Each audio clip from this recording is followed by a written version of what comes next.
Hello everyone, today we are going to learn basic Adobe Premiere, how to split a clip. As example, I will insert this clip into a track, and if you want to split, you can select on the timeline like this.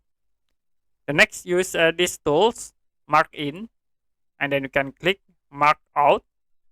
After it, you can click these leave tools to split the selected duration.